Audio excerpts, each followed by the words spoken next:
एक सुख और दूसरा दुख। जिस प्रकार जन्म के बाद मृत्यु, रात के बाद दिन, आशा और निराशा, लाभ और हानि अपने स्वाभाविक क्रम से आते जाते हैं, उसी प्रकार सुख और दुख भी समयानुसार जीवन में आते और जाते रहते हैं। स्वभाव से मानव सुख ही चाहता है। कोई भी अपने जीवन में दुखी नहीं होना चाहता है, लेकिन फिर भी दुख आते हैं, अशुभ होता है और नकारात्मक विचारों की श्रृंखला बनती है। जब ऐसी स्थिति से छुटकारा पाना असंभव है, तो जीवन में सुख पाने के लिए क्या किया जाए, यह विचारणीय प्रश्न है। मनुष्य जीवन अति दुर्लभ है। सुख में सुखी होने और दुख में दुखी होने में जीवन की सार्थकता नहीं है। सुखी रहने के लिए व्यर्थ के विचारों पर नियंत्रण करना और सकारात्मक चिंतन करना आवश्यक है।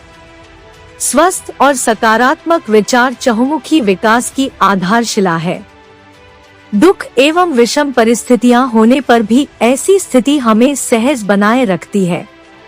प्रकृति का प्रत्येक कण हमें परोपकार का संदेश देता रहता है। हम पर प्रकृति के अनंत उपकार है। हमारी क्या दशा हो यदि हमें प्राण वायु उपलब्ध न हो, जल और भोजन न मिले। हमारे जीवन निर्माण में प्रकृति का कितना योगदान है, इसे कभी भुलाया नहीं जा सकता। हमारा भौतिक शरीर 5 तत्वों से मिलकर बना है और इन्हीं में विलीन हो जाता है। प्रकृति का इससे बड़ा करिश्मा और क्या हो सकता है। यह संसार वास्तव में एक दूसरे के सहयोग पर आधारित है। अतः परोपकार के अवसरों से लाभान्वित होकर हमें जीवन को सार्थक करना चाहिए, जो सुखी जीवन का आधार है। सुखी रहने के लिए हमें दूसरों को सुखी बनाना चाहिए। सभी के सुख की कामना हमारे अंतर्मन में विद्यमान रहनी चाहिए। जब तक हमारे मन में सिर्फ अपने लिए सुख और दूसरों के लिए दुख की कामना है, तब तक हम दुखी हैं। सुखी रहने के लिए हमें प्रिय वचन बोलने चाहिए। वाणी में अद्भुत शक्ति होती है। कहे गए वचनों के आधार पर हम बिना सरताज के राजा हो सकते हैं। वाणी के अनुशासन अथवा सम्यक प्रयोग से हम जीवन में माधुर्य से सदा के लिए नाता जोड़ सकते हैं। क्रोध का शमन कर मन, बुद्धि और शरीर को स्वास्थ्य प्रदान कर सकते हैं। अत्यधिक इच्छाओं को स्थान देना भी सुख के मार्ग को बाधित करता है। कहाँ भी गया है ख्वाहिशें कम करो, जिंदगी यह बताती है। बोझ अगर ज्यादा हो तो नाव डूब जाती है। इसलिए सहज उपलब्ध साधनों से जीवन यापन करना चाहिए। संतोष परम सुख है। इस परम सुख को पाने के लिए सभी महापुरुषों ने स्वीकारा है कि हमें अपनी आकांक्षाओं को सीमित करना चाहिए। भगवान महावीर का अपरिग्रह का सिद्धांत इस संदर्भ में अहम भूमिका निभाता है। संतोष वह पारस पत्थर है जो जिस वस्तु को छूता है उसे सोना बना देता है। प्राणी मात्र के कल्याण की भावना भी सुख का मार्ग प्रशस्त करती है। आज न जाने हम क्यों विचारों के ताने बाने बुनते रहते हैं और नकारात्मक विचारों से जीवन को कुंठित करते रहते हैं। विचारों की दिशा बदलने में हमारे पास से कुछ नहीं जाता। जरूरत है इस ओर कदम बढ़ाने की, मन को बदलने की। दया भावना को अपनाते हुए सभी के कल्याण की भावना सुख प्राप्ति में मील का पत्थर साबित होती है।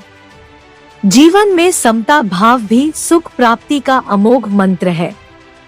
यह दुख में सुख को ढूंढ निकालने का साधन है। यह भाव मन को दृढ़ता प्रदान करता है और शारीरिक कष्ट आने पर भी मन को व्यथित नहीं होने देता। जीवन की नश्वरता का भी निरंतर बोध होते रहना बहुत जरूरी है। हम अपने प्रियजनों को कालवलित होते देखने पर भी न जाने क्यों ऐसा सोचते हैं कि हम अजरमर हैं, हमारा कुछ भी बिगड़ने वाला नहीं है। यह भावना हमसे हमारे सुख को छीन रही है। जीवन की नश्वरता का बोध हमें जब तक अंतर्मन से नहीं हो जाता, तब तक सुख का मार्ग मिलना कठिन है। सुख और दुख धूप छाया की तरह एक दूसरे से जुड़े हैं। सुख में अतिरिक्त प्रसन्नता और दुख में खिन्नता यह सुख की सबसे बड़ी बाधा है।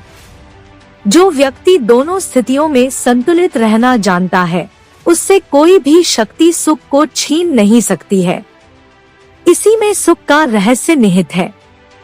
सच्चाई को अपनी जमीन बनाएं, सच्चाई को अपना घर बनाएं, क्योंकि दुनिया में इससे बड़ा कोई घर नहीं है। अगर आप दूसरों के लिए दिया जलाते हैं तो यह दिया आपके रास्ते को भी रोशन करता है। एक जलते हुए दीपक से हजारों दीपक रोशन किया जा सकता है, फिर भी उस दीपक की रोशनी कम नहीं होती। ठीक उसी प्रकार खुशियाँ बांटने से बढ़ती हैं कि कम होती है। जिस प्रकार एक मजबूत चट्टान हवा से प्रभावित नहीं होता, उसी प्रकार एक बुद्धिमान व्यक्ति अपनी प्रशंसा या आरोपों से विचलित नहीं होता है। संदेह और शक की आदत सबसे ज्यादा भयानक होती है, क्योंकि यह किसी भी रिश्ते को बर्बाद कर सकता है। दुनिया में 3 चीज जो कभी भी लंबे समय तक छुप नहीं सकती, वह है सूर्य, चंद्रमा और सत्य। यही ब्रह्मांड का अटल सत्य है। हमें अपने द्वारा की गई गलतियों की सजा भले ही तुरंत ना मिले, लेकिन समय के साथ कभी ना कभी अवश्य मिलती है। अज्ञानी व्यक्ति एक बैल के समान है, वह ज्ञान में नहीं बल्कि आकार में बढ़ता है। अगर आप उन चीजों की कद्र नहीं करते जो आपके पास है, तो फिर आपको खुशी कभी नहीं मिलेगी। जिंदगी हमेशा एक और मौका देती है, आसान शब्दों में जिसे कल कहते हैं।